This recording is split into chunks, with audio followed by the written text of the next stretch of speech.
Berjumpa lagi bersama saya Mega Junianti dalam acara seputar berita edisi 1 Oktober 2025. Hari ini saya akan menginformasikan tentang adanya pembangunan di SMA Negeri 2 Brebes. Untuk menggambarkan liputan berita-berita yang tertual dan dipercaya, kami rangkum dalam seputar berita. Halo permisa, jadi saya sudah bersama Kak Syahrul selaku dari murid yang sekolahnya sedang direnovasi.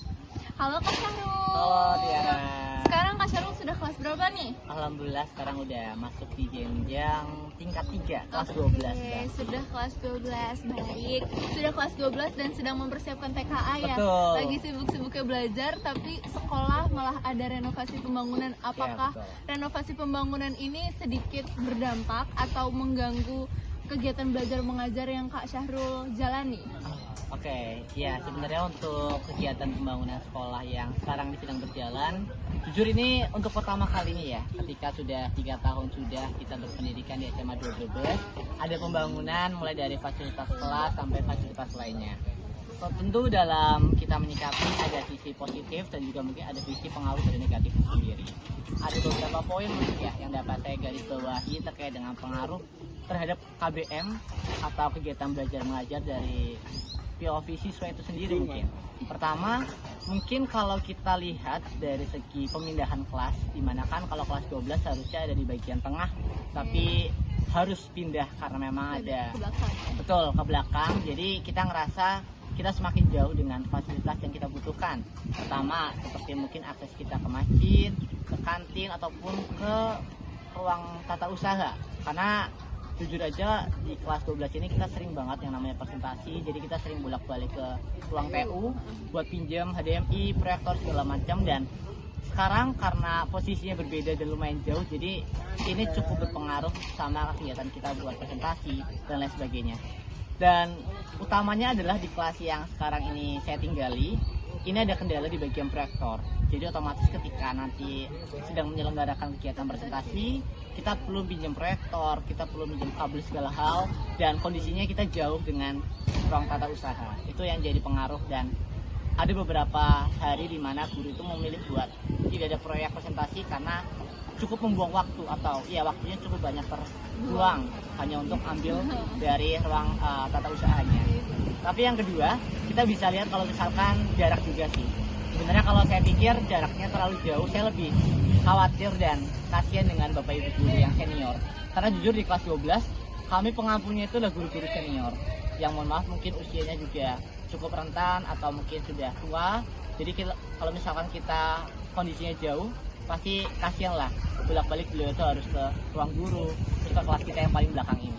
Terus yang ketiga mungkin lebih berkaitan dengan ini ya, hiruk pikuk atau keramaian dari material bolak-balik gitu ya. Karena ketika kita belajar, kerjain tugas atau sedang diterangkan oleh guru, tiba-tiba ada aja bapak ibu yang sedang bekerja ini bolak-balik, truknya mungkin atau mungkin material dibawa-bawa, bawa batu, bawa pasir segala hal, itu mungkin cukup membuat suara yang agak mengganggu kalau kita lihat, dan itu terpengaruh banget sih buat kegiatan belajar mengajar siswa. Tapi ada nggak dari Kak Syahrul sendiri cara buat Kak Syahrul tetap mengoptimalkan kegiatan belajar mengajar supaya Kak Syahrul tuh tetap fokus dan nggak merasa sebegitu terganggu dengan hal-hal yang terjadi di sekolah sekarang? Oke, jadi untuk kelas 12 mau nggak mau kita ada adaptasi ya. Iya. Kita harus adaptasi dengan lingkungan yang baru, dengan pembangunan sekolah yang sedang berjalan.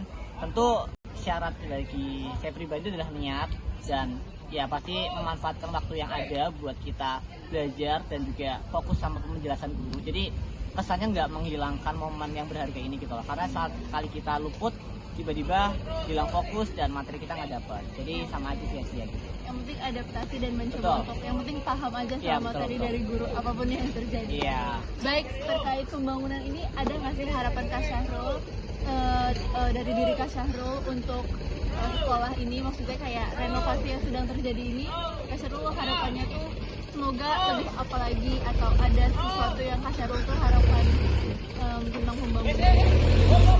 Seperti yang kita bilang ya, kalau misalkan ini pembangunan dari 3 masa pendidikan yang sudah kami tempuh, di mana harapannya pasti ketika kita sudah lulus misalkan, terus pembangunannya sudah selesai, yang pasti pembangunan ini bisa ngasih manfaat, mulai dari fasilitas umum kelasnya itu bisa lebih dimanfaatkan dengan baik, membantu untuk mengembangkan potensi siswa, dan ya lab-lab yang dibutuhkan oleh siswa bisa lebih oke, terus bisa ditunjang buat karakter siswa itu seperti apa.